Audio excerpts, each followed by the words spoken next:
لیدونکو نکي هیله سلامونه.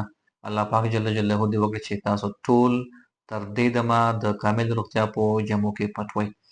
نن بیا هم په یوه ډېره مهمه موضوع باندې خبرې کوو چې هغه د تور او د سپین زیړي د خلکو په اصطلاح میکروبونه دي چې د ماشومانو او هم د لویانو په بدن کې وینه کې مثبت راځي په عادي معایناتو کې.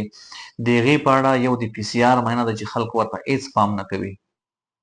دلته چې زیاتره خلک راځي په وینه کې د تور یا د سپین زیړي میکروب موجود وي، چې پوښتنه ورنه وکړو دوی څو کاله مخکې دغه د پی سی آر معاینه اجرا کړې وي او هغه د خلکو په اصطلاح دا معلوموي چې میکروب ژوندی دی او که مړ دی.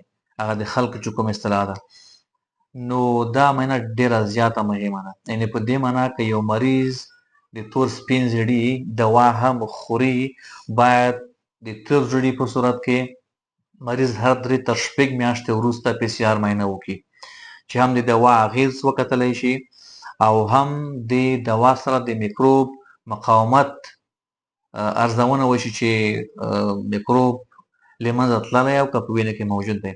همداسې که یو مریض سپین زیړی یا ایچ سی وي لري، هغوی باید هر 3 میاشتې وروسته خپل پی سی آر چیک کړي تر څو وکتلی شي چې میکروب چې پخوا ژوندی و یا هم مړ و، اوس هم ژوندی دی یا مړ دی، او که همداسې دغه ټول مشخصات د میکروب وارزولی شي.